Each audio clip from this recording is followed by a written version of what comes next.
ሰላም ለሁላችሁም ይሁን። ዛሬ ስለተቀላቀላችሁን እጅግ አድርገን እናመሰግናለን። በጸሎት እንጀምር። ሕያው አባታችን እግዚአብሔር ሆይ ቃልን ለማጥናት ስለሰበሰብከን እጅግ አድርገን እናመሰግናለን። አባት ሆይ እባክህን አስበንና በመንፈስ ቅዱስ ቀባን። ስለዚህ በእውነት እንድናይና በሕያው ቃል በኩል እንድንገናኝ እንጸልያለን። ይህንንም ሁሉ በጌታችን በአዳኛችን በኢየሱስ ክርስቶስ ስም እንጸልያለን። አሜን። አሁን የአስርቱን ትእዛዛት ተከታታይ ትምህርቶችን እያጠናን ነው። ይህም በጸሎት እያደረግን እያጠናን እንገኛለን። እግዚአብሔር ለሕዝቡ አስርቱን ትእዛዛት ሲሰጥ የነበረው እውነተኛውን ዓላማ ለመረዳት ተስፋ በማድረግም እያጠናን ነው። ቅዱሳት መጻሕፍት ይህን ሕግ ከሺህ ዓመታት በፊት ወደ እስራኤላውያን ብቻ ተሰጥተው እንደነበረ ልናስብ እንችላለን። ጥንታዊ ሕግ ብቻ ሳይሆኑ በእርግጥ ለሚመጡም ትውልዶች ሁሉ የዘላለም ቃል ኪዳን መሆን የሚያገለግሉ በግልጽ እንደሚመሰከሩም የሚያሳዩ ክፍሎች አሉ። ይሄ ማለት እግዚአብሔርንና እኛን ዛሬም ቢሆን የሚያስተሳስረን ሕያው ቃል የሚያስተሳስረን ቃል ኪዳን ይሄ ነው ማለት ነው። የዛሬው ጥናታችን በሶስተኛው ትእዛዝ እንጀምራለን። ከርዕሳችን እንደምታዩት ሶስተኛው ትእዛዝ የሚጀምረው የእግዚአብሔርን ስም ማን ነው በሚለው ነው። የእግዚአብሔር ስም ማን ነው? እሺ እንጀምር። ሶስተኛው ትእዛዝ ምን ይላል? ሶስተኛው ትእዛዝ የእግዚአብሔር የአምላክን ስም በከንቱ አትጥራ ይላል። ይህም የሚገኘው እግዚአብሔር እነዚህን አስርቱን ትእዛዛት በከንፈሩ ለሕዝቡ ሲናገር በዘጸአት ምዕራፍ 20 ከቁጥር 7 ላይ ሲሆን ሙሴ ወደ ተስፋይቱ ምድር ወደ ከነዓን ምድር ከመሄዱ በፊት ለእስራኤላውያን ሕጉን ሲነግራቸው በዘዳግም ምዕራፍ 5 ከቁጥር 11 ላይ ደግሞ እንደገና ተጠቅሶ እናገኛለን። እናም የእግዚአብሔርን ስም እንድትመለከቱ ፈልጋለሁ። የእግዚአብሔር ስም ምንድን ነው? ጌታ ነው አይደል? እሱ በመጀመሪያ ጥቂት ነገሮችን እንመልከት። ስሙ ምን ማለት ነው? ሶስተኛው ትእዛዝ በእውነት ማክበር ምን ያክል አስፈላጊ ነው ብላችሁ ነው የምታስቡት? ከእግዚአብሔር ስም ጋር ስለሚገናኘው በመጀመሪያ የእግዚአብሔርን ስም ከመረዳት መጀመር አስፈላጊ ነው። ልክ ነኝ አይደል? ስም በጣም አስፈላጊ ነው፣ ምክንያቱም የስም ባለቤት መኖሩን የሚያረጋግጥ ነው። ለምሳሌ አብርሃም ሊንከን አግኝተነው አናቅም፣ ነገር ግን እንደኖረና እንደነበረ እናውቃለን። በእርግጥ የታሪክን መንገድ እዚያ ላይ ተዘርዝሮ ብቻ ነው ያየነው። አብርሃም ሊንከን የሚለው ስም ሕይወቱን በሙሉና ስኬቶቹን ሁሉ አንድ ላይ ይዞ የሚገኝ ነው። በሌላ አነጋገር አብርሃም ሊንከን የሚለው ስም በዓለም ታሪክ ውስጥ ስላለው ትክክለኛው ሕልውና ያረጋግጥልናል ማለት ነው። በተመሳሳይም የእግዚአብሔር ስም እሱ ሕያውና መኖሩን የሚያሳይ ማስረጃ ነው። እንዲሁም ሁሉም ስሞች የስሙ ባለቤት የሆነው ባህሪያትን፣ ተፈጥሮውን የሚገልጹ ትርጉሞች አሏቸው ማለት ነው። በተመሳሳይ የእግዚአብሔር ስም መለኮታዊ ባህሪያቱንና ዘላለማዊ ራሱን የቻለበትን ሁኔታ ያንጸባርቃል። ታዲያ ይሄ የእግዚአብሔር ስም ምንድን ነው? ቀደም ብለን እንዳየነው ጌታ ነው። በዕብራይስጥ ያህዌ ነው። ያህዌ የሚለው ስም እኔ ነኝ ማለት ነው። ይሄ የልዑል እግዚአብሔር እንዳለና መኖሩን የሚያንጸባርቅ ቃል ነው። ያህዌ የሚለው ስም የእስራኤል አምላክ ብቸኛ ስም ነው። ከአረማውያን አማልክት በጣም የተለየ ነው። ምክንያቱም እስራኤላውያን ያህዌ የሚለውን ስም በጣም ያከብሩ ስለነበረ ማለት ነው። ቅዱሳን መጻሕፍትን ሲጽፉ ሲያነቡ ስሙን ሲያገኙ ያቆማሉ። ያህዌ የሚለውን ስም እንደኛ አይጠሩ፣ አዶናይ ብቻ ነው የሚሉት። ይሄም ማለት ጌታ ማለት ነው። ለዚህ ነው ያህዌ ጌታ በመባል የሚታወቀው። የእግዚአብሔርን ስም ለመጥራት ፈጽሞ አይደፍሩም። ስሙን ይፈሩትና ያከብሩት የነበረው በዚህ መንገድ ነው። መጽሐፍ ቅዱስ እንደ እውነቱ ከሆነ በብዙ ቦታዎች እንደ 6823 ቦታዎች የእግዚአብሔርን ስም ይጠቅሳል። ለመረዳት እንዲቻል ስሙ በመጀመሪያ በእግዚአብሔር የተጠራበት ቦታ እንሂድ። በሌላ አነጋገር እግዚአብሔር ራሱን ያህዌ ብሎ ያስተዋወቀበት ቦታ ማለት ነው። ያም በዘጸአት ምዕራፍ 3 ላይ ሙሴ ከሚቃጠለው ቁጥቋጦ ጋር የገጠመበትን ትዕይንትን ያመለክታል። ሙሴ እግዚአብሔርን የሚያገኝበትና የእስራኤላውያን መንፈሳዊ መሪ ሆኖ ለዚህ ታላቅ ፍልሰትና በመጨረሻም ወደ ተስፋይቱ ምድር ወደ ከነዓን ምድር ለመውሰድ እንደ ምድረ በዳ ጉዞ ጥሪውን የሚቀበልበት ትዕይንት ነው። ስለዚህ ሙሴ በዚህ ጊዜ በጣም ብቁ እንዳልሆነ ተሰምቶት ነበር። ሆኖም ግን እግዚአብሔር እኔ መምራት ብቻ አይደለም፣ ነገር ግን እኔ ራሴ ካንተ ጋር እሆናለሁ፣ ስለዚህ አትጨነቅ፣ ሂድ በማለት ማጽናቱንና ማጽናናቱን ቀጠለ። ነገር ግን ሙሴ ሰዎች ምን እንደሚጠይቁ በጣም ተጨንቆ ነበር። እግዚአብሔር በዚህ ጊዜ ሁሉንም መገለጦችና መመሪያዎችን እየሰጠው ነበር። ማለቴም የሚቃጠለውን ቁጥቋጦ እያሳየው ነበረ፣ በእሳት እየተቃጠለ ነበረ። ነገር ግን ቁጥቋጦው እየተበላ አልነበረ። ሙሴ አሁንም ተጨንቆ ነበር። ለሕዝቡ ስለ ዘላለማዊ አምላክ ወይም የአባቶቻቸው አምላክ መንገር ወደ እኔ መጥቶ ይህንንና ያንን ተናግሮኛል ብሎ መናገር ብቻውን ትርጉም አይሰጥም። በዘጸአት ምዕራፍ 3 ከቁጥር 13 ላይ ሙሴ እግዚአብሔርን እነሆ እኔ ወደ እስራኤል ልጆች በመጣው ጊዜ የአባቶቻችሁ አምላክ ወደ እናንተ ላከኝ ባልሁ ጊዜ ስሙስ ማን ነው ባሉኝ ጊዜ ምን እላቸዋለሁ አለው ሲል ይጠይቃል። ከዚያም ሙሴ እግዚአብሔርን እነሆ ወደ እስራኤል ልጆች እሄዳለሁ፣ የአባቶቻችሁም አምላክ ወደ እናንተ ልኮኛል እላቸዋለሁ፣ ስሙ ማን ነው ይሉኛል ብሎ አምኗል። አያችሁ፣ ልቡ በጣም ከባድ ነበረ። ለምን? እግዚአብሔርን ለሕዝቡ ማስተዋወቅ ስለነበረበት። እኛም እንዲሁ ነን አይደል? ለጌታችን ለኢየሱስ ክርስቶስ እንደ ምስክር እንደምንኖር ቃል ገብተናል። ነገር ግን ልቡ በጣም ከባድ ነበረ። ምክንያቱም ከሰማይ በታች ያለው ሁሉ ሰውም ይሁን እንስሳ፣ ዛፎችም ቢሆኑ ሁሉም ስም አላቸው። ስለዚህ የአባቶች አምላክ ማለት በቂ እንዳልሆነ ያውቅ ነበር። ይሄ ስም የለሽ አምላክ ወደ እናንተ ልኮኛል ቢል በቂ ምላሽ አይደለም።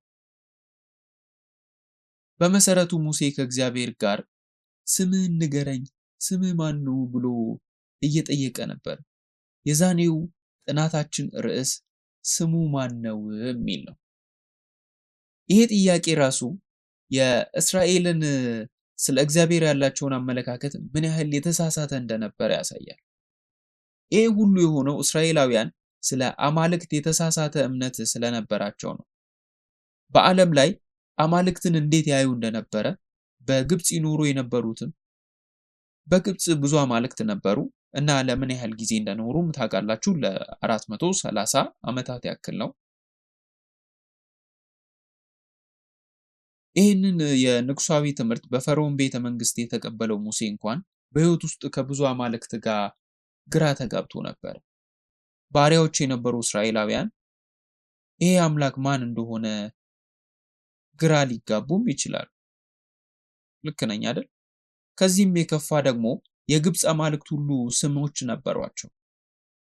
እስራኤላውያን እንኳን በግብፅ ውስጥ ያሉትን የሐሰት አማልክትን ስሞች ያውቁ ነበረ። ይሄ አምላክ የአዞ አምላክ የሚባል አለ፣ ሶቤክ የሚባል አለ፣ እንዲሁም ስሞች ካሏቸው አማልክት አንዱ ነው እየተባሉ የሚጠሩ አሉ። ሌላው ምሳሌ ይሄ የግብፅ አምላክ ቶዝ የሚባል የጥበብ የመማሪያና የአስማት አምላክ ነበር የሚባሉት። ሙሴ እግዚአብሔርን ስም የጠየቀው ለዚህ ነው፣ ከሕዝቡ ጋር ለመግባባት ስለፈለገ። በሌላ አነጋገር ሙሴ የዚህን አምላክ ስም እግዚአብሔርን ማወቅ ነበረበት። ምክንያቱም ይሄ አምላክ ብሎ ወደ እነሱ የሚወስደው ከሌሎች የሐሰት አማልክት የተለየ እንደሆነ የሚያሳየው በስሙ ነው።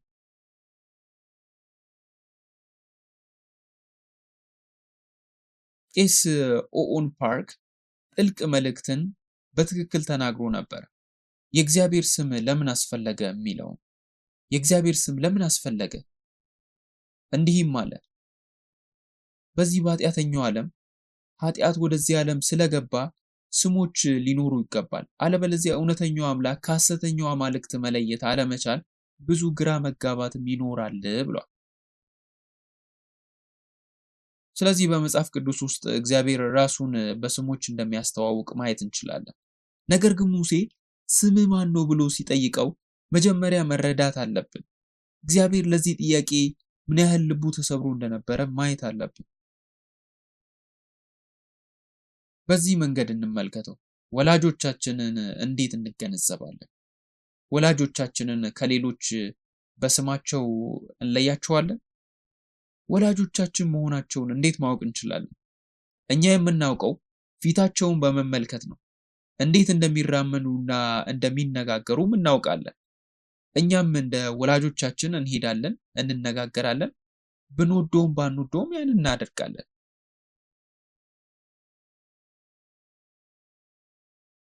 አንድ ልጅ ወደ እናቱ መጥቶ አንቺ ሜሪ ጄን ነሽ ብሎ ይጠይቃታል። እናቱስ አዎ ያንተ እናት ነኝ ብላ ትመልሳለች? ማን ነው ከእናቱ ጋር እንደዚህ የሚያደርገው? ማን ነው ወላጆቹን በስማቸው የሚያውቅ ሰው አለ? ከ40 ዓመታት በኋላ አባታችሁን አገኛችሁ እንበል። ስሙ ጆን ነው። ኦ ስምህ ጆን ነው፣ በእርግጠኝነት አባቴ መሆን አለብህ እንላለን? ጆን በሚባል ስያሜ ብዙ ሰዎች አሉ። ተመሳሳይ ስም ያለው ሌላ ሰው ልናገኝ እንችላለን። ተመሳሳይ ስም ስላለው ብቻ አባት አንለውም። ልክ ነኝ አይደል? እሱ አባታችን እንደሆነ የምናውቀው በመልኩ፣ በአነጋገሩ፣ በገጽታው፣ በሚያደርገው ነገር፣ በእነዚህ ነገሮች ልናውቅ እንችላለን። ጥያቄው አምላካችን እግዚአብሔር ብለን ስለጠራ ነው ብቻ በእርግጥ እናውቀዋለን? መጽሐፍ ቅዱስ ምን ይላል? መጽሐፍ ቅዱስ እንደ እኔ ሁኑ፣ ልቤን እባካችሁ ውሰዱ፣ የእግዚአብሔርን መለኮታዊ ባህሪ ተካፈሉ እያለ በተከታታይ ይነግረናል። ልክ በመጽሐፍ ቅዱስ የእግዚአብሔር ስም መቼ ማወቅ እንዳለባችሁ ይነግረናል። እግዚአብሔር ስምህ ማን ነው ተብሎ ሲጠየቅ ምን ያህል ልቡ እንደተሰበረ ማየት እንችላለን። አንደኛ ቆሮንቶስ ምዕራፍ 8 ከቁጥር 5 እስከ 6 እንዲህ ይለናል። መቼም ብዙ አማልክትና ብዙ ጌቶች አሉ፣ ነገር ግን በሰማይም ሆነ በምድርም ሆነ አማልክት የተባሉ ምንም ቢኖሩ ለእኛስ ነገር ሁሉ ከሱ የሆነ እኛም ለእርሱ የሆንን አንድ አምላክ አብ አለን። ነገር ሁሉ በሱ በኩል የሆነ እኛም በሱ በኩል የሆንን አንድ ጌታ ኢየሱስ ክርስቶስ አለን። በከተማው ውስጥ ብዙ እናቶች ቢኖሩም ሁሉንም እናቶች እናት ብለን አንጠራቸውም አይደል? ነገር ግን አንድ ሰው የወለደን ያንን ሰው ብቻ እናታችን ብለን እንጠራታለን። ለምሳሌ አንድ ሕፃን በእናቱ ይወቀሳል እንበል። ነገር ግን ሕፃኑ አሁንም ወደ እናቱ ይመለሳል። ሕፃኑ ምንም ያህል ቢወቀስም ምናልባትም ከተገረፈም በኋላ ቢሆን እናቱ ስለገሰጸችው ወይም ስለመታችው ብቻ ወደ ሌላ እናት አይሳብም አይደል? በፍጹም ሕፃኑ እናቱን ያውቃል። ስለዚህ ሙሴ እግዚአብሔርን ስምህ ማን ነው ብሎ ሲጠይቀው እኔ አንተን ለማወቅ ስምህን ልትነግረኝ ይገባል እንደማለት ነው። እግዚአብሔር አባታችን ነው። በመጽሐፍ ቅዱስ ውስጥ ብዙ ቦታዎች እንደወለደን መጽሐፍ ቅዱስ ይናገራል። ከብዙ ጥቅሶች አንዱ ያዕቆብ ምዕራፍ 1 ከቁጥር 18 ነው። ለፍጥረቱ የበኩራት አይነት እንድንሆን በእውነት ቃል አስቦ ወለደን ይላል። ስለዚህ በቃሉ የወለደን አባታችን እግዚአብሔርን ስንጠይቀው ስምህ ማን ነው ብለን ልንጠይቀው እንችላለን? ትክክለኛው መልሱስ ምን ይመስላል? መልሱ ልጄ አታውቅም? አንተ እኔን ትመስላለህ። ራስህን በመስተዋት ተመልከት። በእኔ መልክ ነው የሰራሁህ። ከአባታችን ከእግዚአብሔር የተሰጠው እውነተኛው መልስ ይሄ ነው የሚሆነው። ነገር ግን እዚህ ጋር እንሄዳለን። አይሆንም፣ ስምህን ንገረኝ፣ ከዚያም አባቴ ብዬ እጠራለሁ ብለን አጥብቀን እንጠይቀዋለን። አንድ ልጅ አባቱን የኪስ ገንዘብ ሲጠይቀው የኪስ ቦርሳውን ከመክፈቱ በፊት የትኛው ወላጅ ነው ቆሞ ሄይ ልጄ ስሜ ማን ነው ብሎ የሚጠይቀው? ማንም ወላጅ እንደዚህ አያደርግም አይደል? ነገር ግን እግዚአብሔርን ስምህ ማን ነው ብለን እየጠየቅን ነው። ያም ሆኖ ቸር አባት ስለሆነ አሁንም መልስ ይሰጠናል። ስሙ ማን ነው? እኔ ማን ነኝ አለ? ያህዌ አለ። ስለዚህ ይህ ስም በእውነቱ እኔ ነኝ ማለት ነው። ስለዚህ አንድ ሰው ስምህ ማን ነው ብሎ ቢጠይቅ ማንም እኔ ነኝ ብሎ አይመልስም። ማለቴ ያ በጣም እንግዳና ጨዋነት የጎደለው መንገድ የተመለሰ መልስ ይመስላል። ስለዚህ እግዚአብሔር ለሙሴ የሰጠው ይሄ ሚስጥራዊና ጥልቅ የሆነ የስም ትርጓሜ ነው። ታያላችሁ ይህን አገላለጽ? ይህ አገላለጽ የሚቻለው በቅርበት ህብረት ለሚያደርግ ብቻ ነው። ለምሳሌ የስልክ ጥሪ አባቴ ቢደርሰኝ አባቴ ደውሎልኝ ከሆነ ስልኩን አንስቼ ሰላም እለዋለሁ። አባቴ ምንድን ነው የሚለው? ይሄ ቶማስ ዊሊያም ነው ይላል? አባቴ በጭራሽ እንዲህ አይልም። እኔ ነኝ ይላል። ሙሴ እግዚአብሔርን ስሙ ማን እንደሆነ ሲጠይቅ እኔ ነኝ አለው። ስለዚህ ሙሴ የዚህን ስም ትርጉም ክብደትና ጥልቀት ሙሉ በሙሉ ሳያገኝ መሄድ ነበረበት። ይህ ምንኛ አስደናቂ ነው! እውነተኛው የእግዚአብሔር ልጆች የሆኑት እስራኤላውያን ይህን ጥልቅ እውነት ለመረዳት መንፈሳዊ ማስተዋል ስለሌላቸው ነው። ማመን አልቻሉም። በእግዚአብሔር ላይ ያላቸው የተሳሳተ እምነት ጸንቶ ነበር። እናም አሁን የእግዚአብሔርን ስም ለማወቅ ጠይቀዋል። እግዚአብሔርም ይህን ተረድቷል። መሐሪና ቸር አምላካችን የወደቀውን የተበላሸውን ተፈጥሯችንን የሚረዳ ርኅራኄን የተሞላ አምላካችን ይህን እያወቀ ስሙ ያህዌ መሆኑን ሙሴን አስተምሮታል። ስለዚህ በዘጸአት ምዕራፍ 3 ከቁጥር 14 ላይ እንደዚህ ይላል፣ እግዚአብሔርም ሙሴን ያለና የሚኖር እኔ ነኝ አለው። እንዲህ ለእስራኤል ልጆች ያለና የሚኖር ወደ እናንተ ላከኝ ትላለህ አለው። በሚቀጥለው ቁጥር እግዚአብሔር ለሙሴ እንዲህ አለው፣ እግዚአብሔር ደግሞ ሙሴን አለው፣ ለእስራኤል ልጆች እንዲህ ትላለህ፣ የአባቶቻችሁ አምላክ የአብርሃም አምላክ የይስሐቅ አምላክ የያዕቆብ አምላክ እግዚአብሔር ወደ እናንተ ላከኝ። ይሄም ለዘላለም ስሜ ነው፣ እስከ ልጅ ልጅ ድረስም መታሰቢያ ይሄ ነው አለ። እግዚአብሔር ለዘላለም ይኖራል አለ።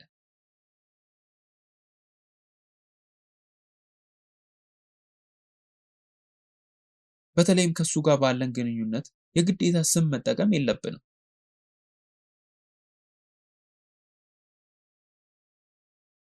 ነገር ግን ልጆቹን እውነተኛ አባታቸው ማን እንደሆኑ የረሱትን እነዚህን ሰዎች ለማዳን እግዚአብሔር ስም ያለው አምላክ ሆነና እኔ የሆንኩ እኔ ነኝ ያህዌ ነኝ ብለው እንዲጠሩት ነገራቸው። ከዚህ ጊዜ ጀምሮ ልጆቹ አሁንም እውነተኛ አባታቸውን ከግብፅ የሐሰት አማልክት መለየት ችለዋል። ይሄም ስም ያህዌ ነው፣ እኔ ነኝ የሚለው። ታዲያ ይህን ስም እንዴት በቸልታ ወይም በከንቱ ልንወስደው ይቻለናል? በፍጹም አይደል? ለዚህ ነው ነገ በጌታ ቀን አገልግሎታችን ሶስተኛውን ትእዛዝ የምናጠናው፣ የእግዚአብሔርን ስም በከንቱ አትጥራ የሚል ነው። የዛሬው ጥናት ይህንን ትእዛዝ ሲነግረን ስለ እግዚአብሔር አመለካከት ያህዌ የሚለው ስም ከአምላካችን እይታ ምን ማለት እንደሆነ ትንሽ እንደሚገልጽልን ተስፋ አደርጋለሁ። አምላካችን እንዲያስታውሰንና ልባችንን በእውነት ወደሱ ለመመለስ እንዲባርከን አይኖቻችንን እንዲከፍትልን እንጸልያለን። ምክንያቱም እሱ የወለደን አባታችን ስለሆነ በእውነትና በትክክል አባ አባት ብለን እንድንጠራ ስልጣኑን ስለሰጠን እንጸልይ። አባታችን እግዚአብሔር ሆይ ዛሬ ሶስተኛውን ትእዛዝ ስላስተማርከን እጅግ አድርገን እናመሰግናለን። መንፈሳዊ ወላጅ አልባ ልጆች ነበርን። አባት ሆይ በዚህ ዓለም የሐሰት አማልክት ግራ የተጋቡና የተንገላቱ መንፈሳዊ ወላጅ አልባ ልጆች እንደሆንን በፊት እንናዘዛለን። ኢየሱስ ወደ ሕይወታችን እስኪመጣና ካንተ ጋር በትክክለኛው ግንኙነት ውስጥ እስክንገባ ድረስ እንደ ግብፅ እንደነበሩ እንደ እስራኤላውያን በዚህ ዓለም ውስጥ ባሪያዎች ስለነበረን እውነተኛው አባታችን ማን እንደሆነ አናውቅም ነበር። ስለዚህ አባታችን ሆይ ልብህንና ፈቃድህን በእውነት የሚያውቁና የሚረዱ ልጆች መሆን እንፈልጋለን። በአንተ በእውነት እንድንታመን ከእንግዲህ እንዳንጨነቅና እንዳንፈራ በሕይወታችን ውስጥ በእያንዳንዱ ጊዜ ራስህን ግለጥልን። የዓለም ሁሉ ፈጣሪ ሁሉን ቻይ አምላክ ስሙን እየነገረን ነውና ያህዌ እኔ ነኝ አባት እያለ እየገለጸልን ነውና እናመሰግንሃለን። በኢየሱስ ውድ ስም እንደገናም እናመሰግንሃለን። ይህንን ሁሉ በጌታችን በኢየሱስ ክርስቶስ ስም እንጸልያለን። አሜን። ለአባታችን ለእግዚአብሔር ክብር ሁሉን እንስጥ። አመሰግናለሁ።